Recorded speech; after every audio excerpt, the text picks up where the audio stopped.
Hello my dear students, ಹೇಗಿದ್ದೀರಾ ಎಲ್ಲರೂ? Welcome to Pallavi tutorials. ಮಕ್ಕಳೇ, ಈ ಒಂದು ವಿಡಿಯೋದಲ್ಲಿ ದ್ವಿತೀಯ PUC 2025-26ನೇ ಸಾಲಿನ ಪೂರ್ವ ಸಿದ್ಧತಾ ಪರೀಕ್ಷೆ 2 ಏನಾಗಿತ್ತು ಅರ್ಥಶಾಸ್ತ್ರಕ್ಕೆ ಸಂಬಂಧಪಟ್ಟಾಗೆ ಆ ಒಂದು ಕ್ವಶನ್ ಪೇಪರ್ಗೆ ಆನ್ಸರ್ನ ಹೇಳ್ತಾ ಇದ್ದೀನಿ. ಓಕೆನಾ?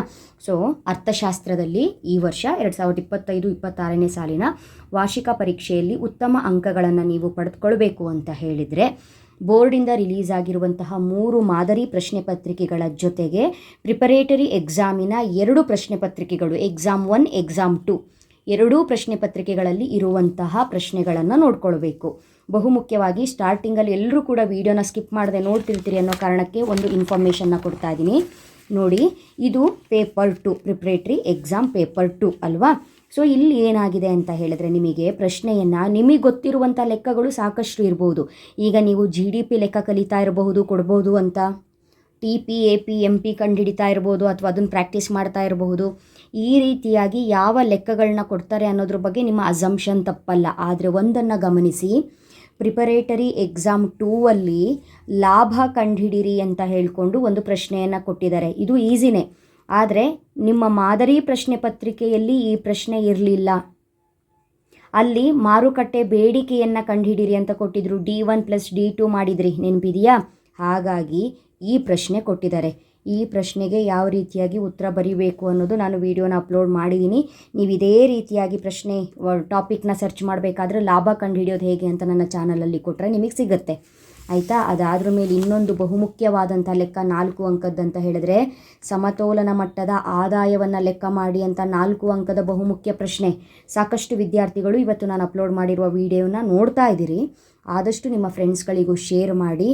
ಅಕಸ್ಮಾತ್ ಈ ಪೇಪರ್ ಬಂತು ಅಂತ ಹೇಳಿದರೆ, ಯಾವುದಾದ್ರೂ 5 ಪ್ರಶ್ನೆಗಳಿಗೆ ಉತ್ತರ ಬರೀರಿ ಅಂತ ಹೇಳಿದಾಗ ಇಲ್ಲಿ ಕೊಟ್ಟಿರೋದು ಲಾಭ ಕಂಡುಹಿಡಿಯಿರಿ ಅನ್ನೋ ಒಂದು ಲೆಕ್ಕ ಇದೆ. ಇಲ್ಲಿ ನೋಡಿದ್ರೆ ಸಮತೋಲನ ಆದಾಯ ಮಟ್ಟದ ಆದಾಯ ಕಂಡುಹಿಡಿಯಿರಿ ಅಂತ ಒಂದು ಲೆಕ್ಕ ಇದೆ. ಈ 2 ಲೆಕ್ಕ ನಿಮಗೆ ಪಕ್ಕ ಬಂತು ಅಂತ ಹೇಳಿದ್ರೆ 8 ಮಾರ್ಕ್ಸ್. ಎಷ್ಟು ಈಸಿ ಆಗಿದೆ ಲೆಕ್ಕ. ಹಾಗಾಗಿ ಈ ಲೆಕ್ಕವನ್ನು ನೀವು ಕಲ್ತ್ಕೊಳ್ಳಿ. ಈ ಲೆಕ್ಕ ಸಿಕ್ಕಿಲ್ಲ ಅಂತ ಹೇಳಿದರೆ ಕಮೆಂಟ್ ಮಾಡಿ, ನಾನು ಲಿಂಕನ್ನು ಪಿನ್ ಮಾಡ್ತೀನಿ. ಅದರ್ವೈಸ್ ನೀವೆಲ್ಲರೂ ಕೂಡ ವಾಚ್ ಮಾಡಿರ್ತೀರಿ ಅಂತ ಭಾವಿಸಿದ್ದೀನಿ. ಹಾಗಾದರೆ ಇವಾಗ ಏನು ಮಾಡೋಣ ಗೊತ್ತಾ? ಈ ಪೇಪರಲ್ಲಿ 2 ಅಂಕದವರೆಗೂ ಯಾವ್ಯಾವ ರೀತಿಯ ಪ್ರಶ್ನೆಗಳನ್ನ ಕೇಳಿದ್ದಾರೆ, ಅದಕ್ಕೆ ಉತ್ತರ ಏನು ಅಂತ ನೋಡಿಕೊಂಡು ಆನಂತರ ನಿಮ್ಮ ಅರ್ಥಶಾಸ್ತ್ರಕ್ಕೆ ಸಂಬಂಧಪಟ್ಟಂತೆ ಎಲ್ಲ ಲೆಕ್ಕಗಳನ್ನು ಹೇಳ್ಕೊಟ್ಟಿದ್ದೀನಿ ಮಕ್ಕಳೇ. ಪ್ರತಿಯೊಂದು ಲೆಕ್ಕನೂ ಹೇಳ್ಕೊಟ್ಟಿದ್ದೀನಿ. ಅದರ ಲಿಂಕ್ ಬೇಕಾದರೆ ನಾನು ಕಮೆಂಟಲ್ಲಿ ಹಾಕಿರ್ತೀನಿ. ಎಕನಾಮಿಕ್ಸಿಗೆ ಸಂಬಂಧಪಟ್ಟಾಗೆ ಅದು ಕಾರ್ಯಭಾರ ಆಧಾರಿತ ಪ್ರಶ್ನೆ ಆಗಿರ್ಬೋದು, 4 ಅಂಕ 6 ಅಂಕ ಎಕನಾಮಿಕ್ಸಲ್ಲಿ ಬರುವ ಎಲ್ಲ ಲೆಕ್ಕಗಳನ್ನ ಹೇಳ್ಕೊಟ್ಟಾಗಿದೆ. ಇನ್ನು ನಿಮಗೆ ಥಿಯರಿ ಕ್ವಶನ್ಸ್ಗಳು ಹೇಗೆ ಬರೀಬೇಕು, 4 ಅಂಕದ ಒಂದು ಪ್ರಶ್ನೆ ಕೇಳಿದ್ರು ಥಿಯರಿ ಅಂತ ಹೇಳಿದ್ರೆ ಎಷ್ಟು ಆನ್ಸರ್ ಬರೀಬೇಕು, 6 ಅಂಕ ಥಿಯರಿ ಪ್ರಶ್ನೆಗಳು ಯಾವುದು ಇಂಪಾರ್ಟೆಂಟು ಅಂತ ಹೇಳಬೇಕು ಒಂದು ಬಿಟ್ಟರೆ, ಮತ್ತು ಅರ್ಥಶಾಸ್ತ್ರಕ್ಕೆ ಸಂಬಂಧಪಟ್ಟಂತಹ ಎಲ್ಲ ಟಾಪಿಕ್ಕು ನನ್ನ ಚಾನಲಲ್ಲಿ ನಿಮಗೆ ಸಿಗುತ್ತೆ. ಒಳ್ಳೆ ಸ್ಕೋರನ್ನೇ ಮಾಡಬಹುದು, ಗುಡ್ ಸ್ಕೋರನ್ನೇ ಮಾಡಬಹುದು. ಫಸ್ಟು ಲೆಕ್ಕಗಳನ್ನ ಕಲ್ತ್ಕೊಳ್ಳಿ. ಲೆಕ್ಕದ ಮೇಲೆ ಮಾತ್ರ ಡಿಪೆಂಡ್ ಆಗಬೇಡಿ. ಇಂಪಾರ್ಟೆಂಟ್ ಥಿಯರಿ ಪ್ರಶ್ನೆಗಳನ್ನು ಕಲ್ತ್ಕೊಳ್ಳಿ. ಈ ನೆಕ್ಸ್ಟು ನಿಮಗೀಗ ಪೂರ್ವಸಿದ್ಧತಾ ಪರೀಕ್ಷೆ 1ರದ್ದು ಆನ್ಸರ್ನ ಕೊಟ್ಟಿದ್ದೀನಿ. 2 ಮುಗಿದ ನಂತರ ಥಿಯರಿ ಪ್ರಶ್ನೆಗಳು ಯಾವುದು, ಉತ್ತರ ಸಹಿತ ಥಿಯರಿ ಪ್ರಶ್ನೆಗಳು ಯಾವುದು, ಅದಕ್ಕೆ ಉತ್ತರಗಳೇನು ಅನ್ನೋದನ್ನು ಹೇಳ್ತೀನಿ. ಓಕೆನಾ? ಯಾರ್ಯಾರು ಇನ್ನೂ ಚಾನಲ್ಗೆ ಸಬ್ಸ್ಕ್ರೈಬ್ ಆಗಿಲ್ಲ, ಇವಾಗಲೇ ಸಬ್ಸ್ಕ್ರೈಬ್ ಆಗಿ ಆಲ್ ಬಟನ್ನ ಕ್ಲಿಕ್ ಮಾಡ್ಕೊಳ್ಳಿ. ವಿಡಿಯೋ ಬಂದ ತಕ್ಷಣ ನೋಟಿಫಿಕೇಷನ್ ಬರ್ತಾ ಹೋಗುತ್ತೆ ಮಕ್ಕಳೇ. ಓಕೆನಾ?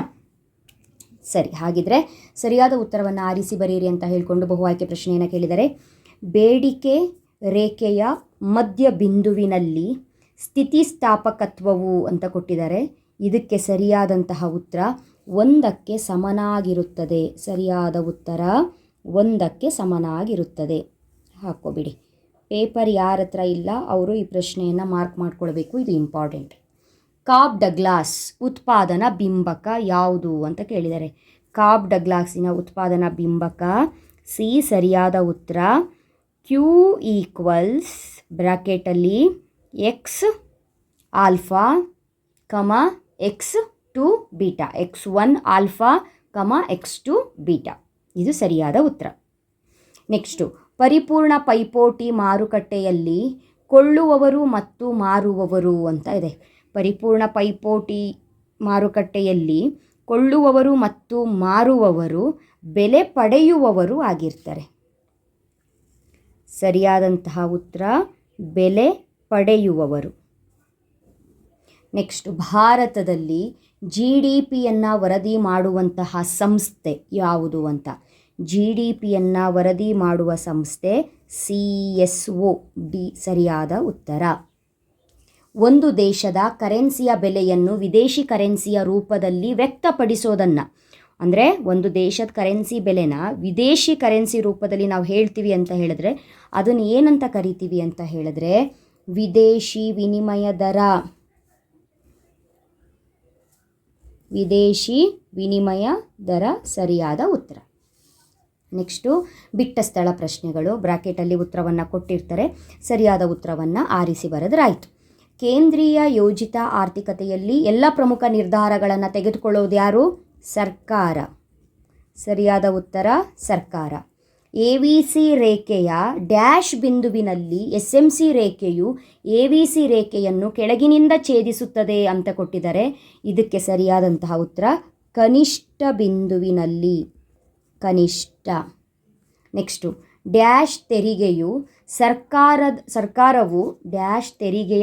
ಸರ್ಕಾರವು ಉತ್ಪನ್ನದ ಪ್ರತಿ ಘಟಕದ ಮಾರಾಟದ ಮೇಲೆ ವಿಧಿಸುವ ತೆರಿಗೆಯಾಗಿದೆ. ಸರಿಯಾದ ಉತ್ತರ ಘಟಕ ತೆರಿಗೆ. ಇಲ್ಲಿದೆಯಲ್ಲ ಘಟಕ ತೆರಿಗೆಯು. M1 ಮತ್ತು M2ಗಳನ್ನು ನಾವೇನಂತ ಕರಿತೀವಿ ಅಂತ ಹೇಳಿದ್ರೆ ಸಂಕುಚಿತ ಹಣ. ಸಂಕುಚಿತ ಹಣ ಅಂತ ಕರಿತೀವಿ. ಅದೇ ರೀತಿ M3 M4 ನಾವು ವಿಶಾಲ ಹಣ ಅಂತ ಕರಿತೀವಿ. ಅದು ಗೊತ್ತಿರಲಿ. ಸರ್ಕಾರವು ಆದಾಯವನ್ನು ಆಧರಿಸದೆ ವಿಧಿಸುವ ತೆರಿಗೆಗಳನ್ನು ಏನೆಂದು ಕರೆಯುತ್ತೇವೆ? ಇಲ್ಲಿ ಕೊಟ್ಟಿದ್ದಾರೆ ಒಟ್ಟು ತೆರಿಗೆಗಳು. ಸರಿಯಾದ ಉತ್ತರ ಒಟ್ಟು ತೆರಿಗೆಗಳು. ನೆಕ್ಸ್ಟು ಹೊಂದಿಸಿ ಬರೆಯಿರಿ. ಸರಳ ಬೇಡಿಕೆ ರೇಖೆ ಅಂತ ಕೊಟ್ಟಿದ್ದಾರೆ. ಇದಕ್ಕೆ ಸರಿಯಾದಂತಹ ಉತ್ತರ D/P = A - BP ಏನಿದೆ ಇದು ಸರಿಯಾದ ಉತ್ತರ ಎಗೆ. ನೆಕ್ಸ್ಟು MR ಅಂತ ಕೊಟ್ಟಿದ್ದಾರೆ. MR ಅಂತ ಹೇಳಿದ್ರೆ ΔTR / ΔQ ಏನಿದೆ ಇದು ಸರಿಯಾದ ಉತ್ತರ ಬಿ. ಮರು ಖರೀದಿ ಒಪ್ಪಂದ ಅಂತ ಇದೆ. ಮರು ಖರೀದಿ ಒಪ್ಪಂದ ಅಂತ ಹೇಳಿದರೆ ರೆಪೋ. ಉಳಿತಾಯ ಅಂತ ಕೇಳಿದರೆ ಉಳಿತಾಯಕ್ಕೆ Y - C. ಡಿಗೆ ಸರಿಯಾದ ಉತ್ತರ. ಹೂಡಿಕೆ ಅಂತ ಕೇಳಿದರೆ ಹೂಡಿಕೆಗೆ ಸರಿಯಾದ ಉತ್ತರ ಬಂಡವಾಳ ಖಾತೆ ಇ. ಬಂಡವಾಳ ಖಾತೆ. ಇದರಲ್ಲಿ ಯಾವುದಿಲ್ಲ ಹೊಸ ಉದ್ದಿಮೆಗಳ ಆಕರ್ಷಣೆ, ಯಾವುದಕ್ಕೂ ಕೂಡ ಹೊಂದಿಕೆ ಆಗೋದಿಲ್ಲ. ಓಕೆನಾ. ನೆಕ್ಸ್ಟು 1 ಅಂಕದ ಪ್ರಶ್ನೆಗಳು. ಈ ಒಂದು ಪ್ರಶ್ನೆ ಪತ್ರಿಕೆಯಲ್ಲಿ ಯಾವುದು ಕೇಳಿದ್ದಾರೆ ನೋಡಿ. ಒಬ್ಬ ಅನುಭೋಗಿಗೆ 5 ಕಿತ್ತಳೆ ಹಣ್ಣುಗಳು 24 ಘಟಕಗಳಷ್ಟು ಒಟ್ಟು ತುಷ್ಟಿಗುಣವನ್ನು ಮತ್ತು 6 ಕಿತ್ತಳೆ ಹಣ್ಣುಗಳು 22 ಘಟಕಗಳಷ್ಟು ಒಟ್ಟು ತುಷ್ಟಿಗುಣವನ್ನು ನೀಡುತ್ತವೆ ಎಂದು ಭಾವಿಸಿದರೆ ಸೀಮಾಂತ ತುಷ್ಟಿಗುಣ ಕಂಡುಹಿಡಿಯಿರಿ ಅಂತ ಇದೆ. Very simple. 1 ಅಂಕಕ್ಕೆ ಕೇಳಿರೋದ್ರಿಂದ ಬರ್ಕೊಳ್ಳಿ.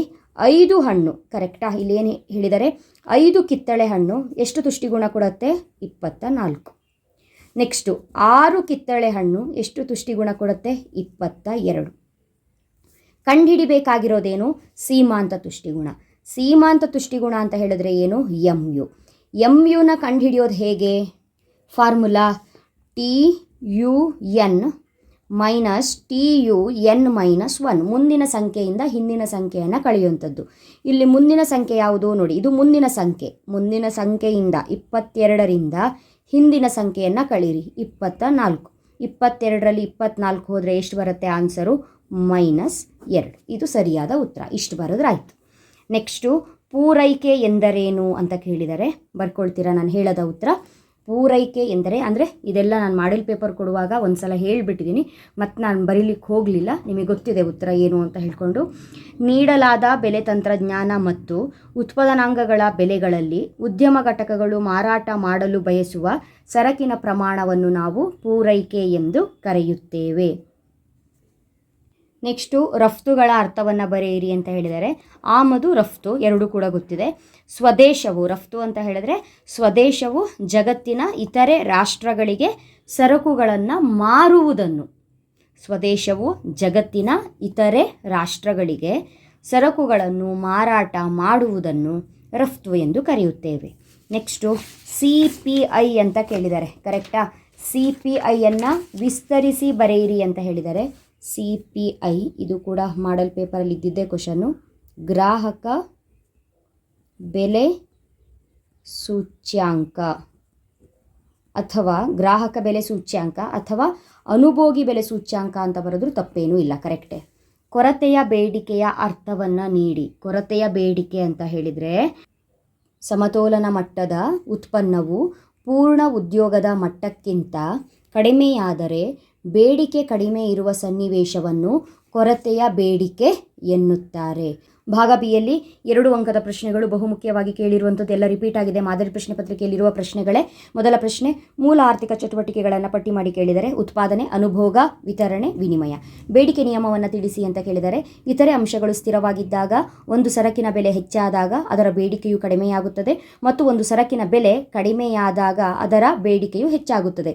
ಸರಕೊಂದರ ಬೇಡಿಕೆಯು ಅದರ ಬೆಲೆಯೊಂದಿಗೆ ವಿರುದ್ಧ ದಿಕ್ಕಿನಲ್ಲಿ ಚಲಿಸುವುದನ್ನು ಬೇಡಿಕೆ ನಿಯಮ ಅಂತ ಕರಿತೀವಿ. ಪ್ರತಿಫಲಗಳ ಪ್ರಮಾಣದ ವಿಧಗಳನ್ನು ತಿಳಿಸಿ ಅಂತ ಕೇಳಿದರೆ ಪ್ರತಿಫಲಗಳ ಪ್ರಮಾಣದ ವಿಧಗಳು 3 ಇದೆ. ಏರಿಕೆಯ ಪ್ರತಿಫಲಗಳ ಪ್ರಮಾಣ, ಸ್ಥಿರ ಪ್ರತಿಫಲಗಳ ಪ್ರಮಾಣ, ಇಳಿಕೆಯ ಪ್ರತಿಫಲಗಳ ಪ್ರಮಾಣ. ನೆಕ್ಸ್ಟು, ಬೆಲೆ ಪೂರೈಕೆ ಸ್ಥಿತಿಸ್ಥಾಪಕತ್ವದ ಅರ್ಥವನ್ನು ನೀಡಿ ಮತ್ತು ಅದರ ಸೂತ್ರವನ್ನು ಬರೆಯಿರಿ. ಯಾರ ಹತ್ರ ಕ್ವಶನ್ಸ್ ಇಲ್ಲ ಅವರು ಇಲ್ಲೇ ಪಾಸ್ ಮಾಡಿ ಭಾಗ ಬಿಯ ಎಲ್ಲ ಕ್ವಶನ್ಗಳನ್ನ ಬರ್ಕೊಳ್ಬಹುದು. Very important questions. ಇದಕ್ಕೆ ಉತ್ತರ, ಒಂದು ಸರಕಿನ ಬೆಲೆಯಲ್ಲಿನ ಬದಲಾವಣೆಗನುಗುಣವಾಗಿ ಅದರ ಪೂರೈಕೆಯು ಪ್ರತಿಕ್ರಿಯೆ ನೀಡುವುದನ್ನು ಮಾಪನ ಮಾಡುವುದನ್ನು ಬೆಲೆ ಪೂರೈಕೆ ಸ್ಥಿತಿಸ್ಥಾಪಕತ್ವ ಎನ್ನುತ್ತಾರೆ.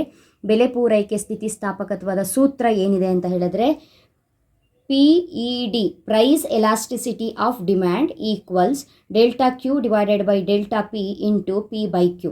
ಇದ್ರ ಮೇಲೆ ನೀವು 4 ಅಂಕದ ಲೆಕ್ಕ ಮಾಡ್ತೀರಿ, ನೆನಪಿರಲಿ, ಇದು ತುಂಬಾ ಇಂಪಾರ್ಟೆಂಟು. ಓಕೆನಾ? ಅಥವಾ ನೀವು ಈ ರೀತಿಯಾಗಾದರೂ ಕೂಡ ಸೂತ್ರವನ್ನು ಬರೆದ್ರೂ ತಪ್ಪಿಲ್ಲ.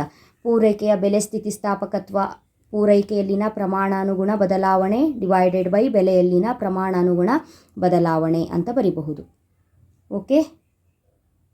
ನೆಕ್ಸ್ಟು ಇಲ್ಲಿ ನಿಮಗೆ ಡಿಮ್ಯಾಂಡು ಬೇಡಿಕೆ ಮೇಲೆ ಮತ್ತು ಪೂರೈಕೆ ಮೇಲೆ ಲೆಕ್ಕವನ್ನು ಕೇಳಿದಾಗ PED ಅಂತ ಹೇಳಿದ್ರೆ ಬೇಡಿಕೆ ಮೇಲೆ ಲೆಕ್ಕದ ಸೂತ್ರ ಇದು.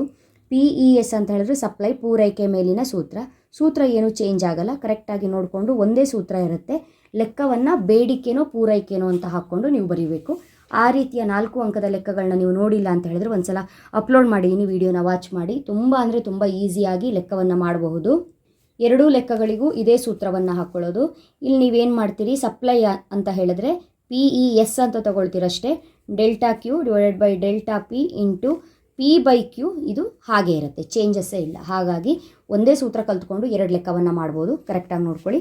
ನೆಕ್ಸ್ಟು 2 ಅಂಕದ ಒಂದು ಸಿಂಪಲ್ ಪ್ರಶ್ನೆ. ಇದು ಗೊತ್ತಿದೆ ನಿಮಗೆ.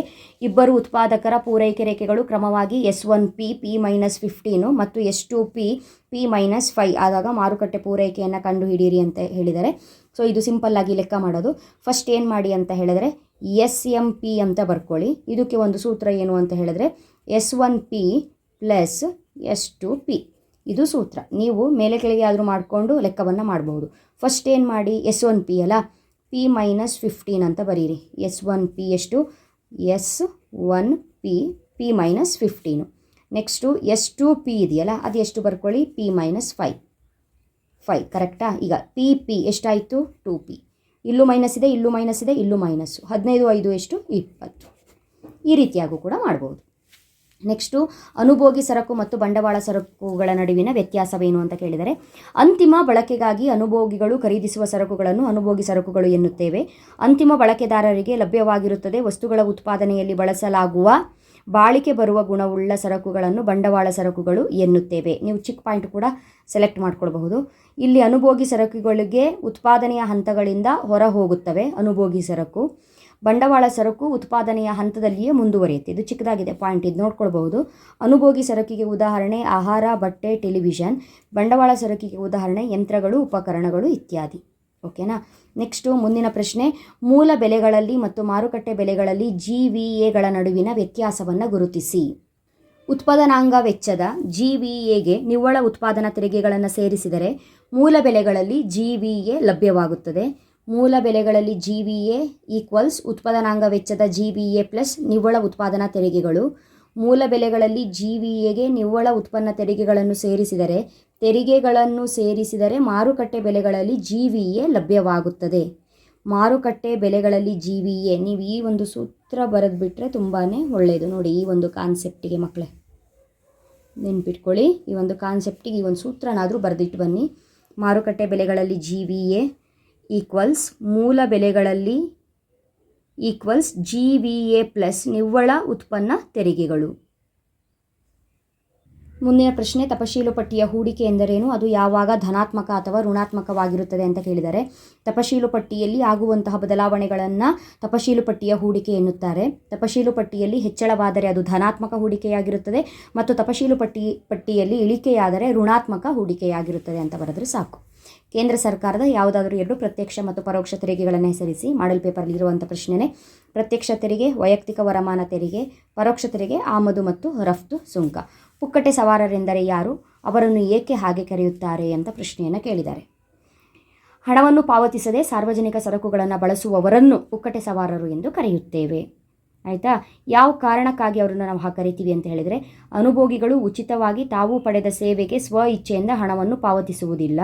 ಈ ಅನುಭೋಗಿಗಳು ವಿಶೇಷವಾಗಿ ಯಾರಿಗೂ ಸೇರದ ಆಸ್ತಿಯನ್ನು ಅನುಭೋಗಿಸಿದ್ದಕ್ಕೆ ಯಾವುದೇ ಪಾವತಿ ಮಾಡುವುದಿಲ್ಲ. ಅದಕ್ಕಾಗಿ ಇವರನ್ನು ನಾವು ಪುಕ್ಕಟೆ ಸವಾರರು ಅಂತ ಕರಿತೀವಿ. ನೆಕ್ಸ್ಟು ಭಾಗ ಸಿ ಯಲ್ಲಿ ಕೇಳಿರುವಂಥ ಪ್ರಶ್ನೆಗಳು ಪಾಸ್ ಮಾಡಿ ಬರ್ಕೊಳ್ಳಿ. ಆಲ್ರೆಡಿ ಹೇಳಿರುವ ಹಾಗೆ ಲೆಕ್ಕವೆಲ್ಲ ಎಕ್ಸ್ಪ್ಲೈನ್ ಮಾಡಾಗೋಗಿದೆ. ಥಿಯರಿ ಪ್ರಶ್ನೆಗಳಿಗೆ ಉತ್ತರವನ್ನು ಹೇಳಬೇಕು, ಸದ್ಯದಲ್ಲೇ ಹೇಳ್ತೀನಿ. ನೋಡಿ, ಇದಿಷ್ಟು 4 ಅಂಕದ ಪ್ರಶ್ನೆಗಳು. ಭಾಗ ಡಿ ಯಲ್ಲಿ ಕೇಳಿರುವಂಥ ಪ್ರಶ್ನೆಗಳು ಇದಿಷ್ಟು. ನೆಕ್ಸ್ಟು ಭಾಗ ಇ ಯಲ್ಲಿ ನೋ ಡೌಟ್ ನೀವೇನು ಎಕ್ಸ್ಪೆಕ್ಟ್ ಮಾಡಿರ್ತೀರಿ ಅದೇ ಪ್ರಶ್ನೆ. ಎಲ್ಲ ಮಾದರಿ ಪ್ರಶ್ನೆ ಪತ್ರಿಕೆಗಳಲ್ಲೂ ಏನು 3 ಲೆಕ್ಕಗಳಿದೆ ಅದೇ 3 ಲೆಕ್ಕ, ನಂಬರ್ ಚೇಂಜ್ ಮಾಡಿ ಕೊಡ್ತಾ ಇದ್ದಾರೆ ಬಿಟ್ಟರೆ ಆ್ಯನುವಲ್ ಎಕ್ಸಾಮಿಗೂ ಹೀಗೆ ಇರುತ್ತೆ, ಯಾವುದೇ ರೀತಿ ಚೇಂಜಸ್ ಬರೋದಿಲ್ಲ. ಇದೇ ರೀತಿ ಪ್ರಶ್ನೆಗಳೇ ಇರುತ್ತೆ. ಪ್ರಾಕ್ಟಿಕಲ್ ಓರಿಯೆಂಟೆಡ್ ಕ್ವಶನ್ಸಲ್ಲಿ 3 ಯಾವುದೇ ಕಾರಣಕ್ಕೂ ಚೇಂಜ್ ಆಗಲ್ಲ. ಓಕೆನಾ? ಸೊ ಇದಿಷ್ಟು ಕೂಡ ಪ್ರಿಪರೇಟರಿ ಎಕ್ಸಾಮ್ 2 ಏನಿತ್ತು, ಪೂರ್ವ ಸಿದ್ಧತಾ ಪರೀಕ್ಷೆ 2, ಅದಕ್ಕೆ ಸಂಬಂಧಪಟ್ಟಂತೆ ಪ್ರಶ್ನೆ ಪತ್ರಿಕೆ ಹಾಗೂ ಅದರಲ್ಲಿರುವಂಥ ಪ್ರಶ್ನೆಗಳಿಗೆ ಉತ್ತರಗಳಾಗಿರುತ್ತೆ. ಮುಂದಿನ ವಿಡಿಯೋದಲ್ಲಿ ಮತ್ತೆ ಸಿಗ್ತೀನಿ. ಅಲ್ಲಿವರೆಗೂ ಚೆನ್ನಾಗಿ ಓದ್ಕೊಳ್ಳಿ. Thank you. All the best.